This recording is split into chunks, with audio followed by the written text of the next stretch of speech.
The United States got a perfect bracket. Just look at it. It's beautiful. Now, that doesn't mean it's an easy bracket. It also does not mean the US men's national team will go far in the World Cup. It means exactly what I said, exactly what I called it. It's a perfect bracket. And you may be saying, you Muppet, what does that even mean? Like, what does a perfect bracket even freaking mean? Don't worry, be patient, because I'm about to tell you. Hello. If you're new here, I'm Filippo, and welcome to Tactical Manager TV.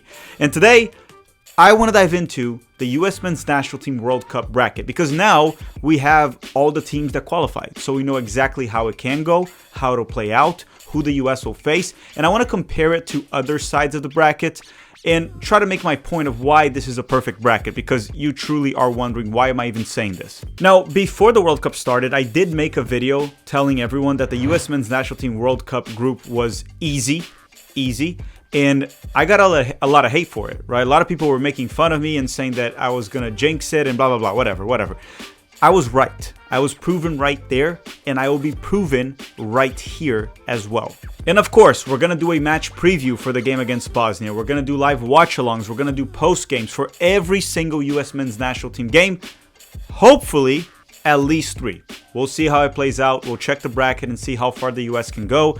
With that said, don't forget to drop a like in this video. Okay, do it right now. It's a great way to support the channel, and subscribe as well. Okay, so let's roll the intro and start the episode. Oh, wait. Actually, before we start, I actually have a question for you. Once you see the bracket, if you haven't already, let me know in the comment section down below. How far, realistically, do you think the United States will go? Okay, now we can start the episode.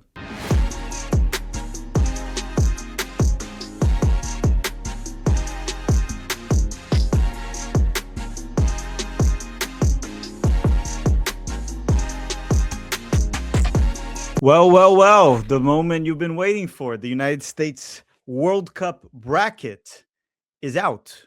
And then this guy here that said it's perfect is going to explain to you why he thinks it's perfect. And before I even talk about why this is a perfect bracket for the United States, I want to make one thing clear from the get-go. It's the World Cup knockouts. There are no longer easy games. There's no easy bracket, unless you're Argentina. Right? If you're Argentina, you get an easy bracket. I'll show Argentina's bracket in this video, because why not? Right? To me, it's insane. I'm not saying FIFA favored them. That's not true. They didn't favor them. It's just that sometimes it's better to be lucky than good. And unfortunately, I don't like Argentina, but they're lucky and good. But let's not talk about them too much. We need to talk about the United States. So why is this a perfect bracket? I'm going to explain to you why it's a perfect bracket. Because the first game right away, we play Bosnia. And Bosnia is a tough team. This is not an easy team to beat. Ask the Italians. They know better than anyone. Go to Brooklyn right now. If you're in New York, go to Brooklyn. Find an Italian from Brooklyn. There are plenty of them. And then just ask him, yo, what do you think of Bosnia? And that Italian man, if he's over 50, he'll talk about Bosnia for like 3 hours. Probably doesn't like Bosnia, okay? Anyhow, back to Bosnia. They're a tough team, but if you look at all the teams in the knockout rounds, there's only a few teams that are worse than them, right? I could name, I guess, like South Africa is a team that looked worse. Maybe a few others. Cabo Verde, maybe not. Probably about the same level. There's a few teams, right? Algeria. So out of the teams we could have faced, we faced one of the weakest ones. And you're going to be saying, well, it's the first round and we finished first. It doesn't matter, right? Brazil, they finished in first. And they're going to play Japan. Do you rather play Bosnia or Japan? I'll play Bosnia. Both are tough. Japan is tougher. Mexico topped their group. They won every game. And they're going to have to play Ecuador. They're going to say Ecuador is not that much better than Bosnia. They are. Ecuador is a better team. Mexico got very unlucky right there. Okay? So we're going to play Bosnia. And no wins are just given to you. We still have to win that game. And if the United States doesn't play their A game, I'll talk about this in the preview, okay? I'm going to do a match preview for this game that'll be out on Monday, and I'll go into details of like what I think we need to do in this game, starting 11, how Bosnia will play. We still have to win this game. But my point is, out of the opponents we could face, this is one of the weakest ones. And with that said, that allows you to get acclimated to the knockout rounds, which in previous World Cups, that was unheard of. The level of the opponent was higher. It would be hard for like a Bosnia like team to advance. Just saying, it's true. Anyone that's followed the World Cup for at least 20 years knows this, or even less, even less. So assuming we beat Bosnia, because we should, and guys, it's okay to say it. We are better than Bosnia. It doesn't mean we'll win it, but we also can say it. We're better than Bosnia. We don't have to hold hands here, sing kumbaya. We are better than Bosnia. Still, you have to go out there and prove it, and hopefully they do. So let's say we beat Bosnia. Then in the next round, in round 16, things start to get a little bit more complicated. We're either going to play Belgium or Senegal. And this is what I have to say. We played a friendly with Senegal before the World Cup. And we already showed right there that we can beat them. Now, mind you, that's a friendly. Take the result a grain of salt. But worst case scenario, the US versus Senegal, it's 50-50. And Senegal also played France. They lost to France. We would as well. Not probably, we would. They played Norway. They lost to Norway, right? They beat Iraq, right? We would also go toe to toe with Norway, probably have a tough time marking Holland. That would be a big problem, but we could probably compete with them. Maybe we would lose, just like Senegal, and we would also beat Iraq. Okay. So what happens here is in the second round, the level of the opponent has gone up. Obviously, it's pretty normal, right? The World Cup, each stage that you go, you're very likely going to face a tougher opponent. Again, unless you're Argentina. Um, but I think whichever one it is it's a beatable opponent, right? It could have been worse.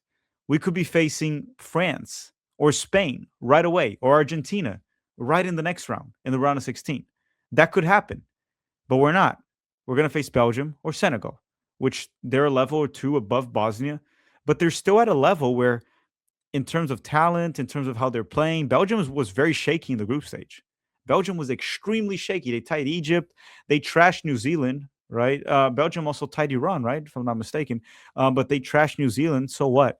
So Belgium looked very shaky. Their main players, I can talk about like Kevin De Bruyne, he's aged. Lukaku's on the bench and not looking great. So beatable. Good team. And I do have concerns about like us facing Doku out wide. And we did lose to Belgium in March. But the same way I talked about the Senegal friendly, take it with a grain of salt. The March friendly that was even further away from now, take it with a huge grain of salt, like a lot. So if we play Senegal or Belgium, beatable opponents for the US. It's a game that's 50-50. We play at home, so we have that advantage. We rested in the last game. These teams didn't have that luxury because they had to win their last game. But again, the level goes up above Bosnia. After that, right, in the quarterfinals, assuming we beat Bosnia and then we beat Belgium or Senegal, let's assume that for a second. We haven't done that. We would very likely face Spain or Portugal. I think Portugal will beat Croatia, even though Portugal hasn't looked great also. Neither has Croatia. And then Spain haven't looked like legit contenders, but trust me, they're World Cup contenders. Portugal or Spain, which means in the quarterfinals, if we make it that far, we would face Portugal or Spain. Have you guys thought about how incredible this would be, regardless of the outcome? So we play two knockout rounds, and hopefully we win both, which would be the first time in the history of the U.S. men's national team that we win two knockout rounds. And then all of a sudden, we have a matchup where we are not the favorites in the quarterfinals, as expected. We're not the favorites, but we have the opportunity to make history because you're going to be playing Spain with Lamine Yamal, a player that 15, 20 years from now, if he continues to go in the trajectory that he's going, he will be among the all-time greats, like top 20, right? I don't think that's too much, depending on how it goes, maybe top 10, who knows? Lamine Yamal is a generational talent. But if we don't play Spain, which if we play Spain and we pull an upset like we did in the Confederations Cup in 2009, it would be insane. It would be historic. But if we don't play Spain, it's even more historic. It would be Portugal with Cristiano Ronaldo. If we beat Portugal, which again, the way Portugal's looked in this World Cup, they looked very shaky. Are we the favorites against them? No, we wouldn't be the favorites against Portugal, especially if they knock out Spain. But do we have a shot? Of course we have a shot, right? You make it this far, it's a one-off game. Anything can happen. An early penalty kick, a red card, an own goal. We got two of those in the World Cup early on. Anything can happen, and you have to believe it'll happen. We have the opportunity in that game to retire Cristiano Ronaldo from World Cups. Have you guys thought about that? How historic this would be? So What's the point I'm making here? This is why this bracket is perfect, right? It's literally a perfect bracket. You get two games, one game to get acclimated, which again, we need to beat Bosnia. If we don't beat Bosnia, we suck. It's at home. And then you get a second game, which is possibly a revenge against Belgium, right? From 2014. How incredible would that be to get a revenge against Belgium? It would be un, and excuse my French here, unfucking believable to get revenge against Belgium. It's probably the matchup that I want right now. And then after that, we get the opportunity to either retire Ronaldo from the World Cup or eliminate Lamine Yamal in his very first World Cup. Guys, this is a perfect bracket. We've talked about this for years, how we want soccer to blow up in this country, right? A bracket like this gives us that opportunity. Now, will it happen? I don't know. We could go and shit the bed against Bosnia, and then everything that I said here doesn't even matter, right? But if we can get by Bosnia, if we can knock out Belgium, which the whole country would talk about that. It would be big if we knock out Belgium. And then we get that quarterfinals game where America will be paying attention and we have the opportunity to pull something historic. Now, would we? Obviously, the odds are low. I mean, I'm not going to go here and lie to you and say, hey, if we play Spain, we have good odds. We play Portugal, we don't have good odds. They're not in our favor if we make it that far. But let me tell you this. Is the Spain right now better than the Spain in 2010, 2009? That generation with Xavi, Iniesta? Is it? It's not. The current Spain is not better than that one. And the current United States is better than the one in 2009. And in 2009, we pulled that upset. We beat Spain in the Confederations Cup, the best Spain of all time. Now, how often would that happen? Not very often. All I'm trying to say here, all I'm trying to say is not that it will happen, but please don't be one of those guys that says there's no way this happens. It can. Soccer's a crazy sport. It's tough to score. Upsets happen, and upsets have happened in World Cup history, and they have happened even in this World Cup. Cabo Verde, Cape Verde, they tied Spain in this World Cup. Okay? So it's possible. This bracket is perfect. It is perfect. We don't face any crazy World Cup contender until the quarterfinals, which means we face teams that we can beat, teams that we can actually match up well against. We get a first matchup that's very favorable to get acclimated. And then the quarterfinals matchup, it's not against like a very good team that doesn't have like for example the Dutch. They don't have like a big time superstar right now. Van Dijk, no. And that would be a game that we could end up losing, right? The Dutch. But we get two teams that has an absolute legend in the game, Cristiano Ronaldo, or probably the biggest prospect in the world right now, Lamine Yamal. The only thing to me that would be bigger than this would be if we got England. But this is when the bracket gets even more interesting, right? And now I might be getting ahead of myself too much. This side of the bracket here is a lot tougher than the other one. So if we defeat it, okay, I'm getting really ahead of myself. Let's say we make it to the quarterfinals and we make it to the semifinals. I don't know. I want to say I would believe that, but it's not real. Then we probably play like France or Germany or Netherlands, probably France. That's the end of the road, right? If we play France there, we're not beating them. So let me go quickly through here. I want to show you guys one thing. When I talk about tough brackets, where is it? Where is it? Here it is. Tough brackets. Here. Look at this side right here. So, for example, Brazil topped their group, right? And we talk about how there's no easy brackets in the World Cup and how the US saying that their bracket is good or favorable, it's not fair, blah, blah, blah, whatever. Look at Brazil's bracket. This could have happened to us. Brazil topped their group. So job done for Brazil. The first game, Brazil plays Japan. After that, they have to play the Ivory Coast or Norway, probably Norway. To me, Norway is better than Senegal. Well, they beat Senegal, and they're better than Belgium. So Brazil has to play Japan. Then they have to play Norway. Then after that, they probably have to play England. That's just to make it to the quarterfinals.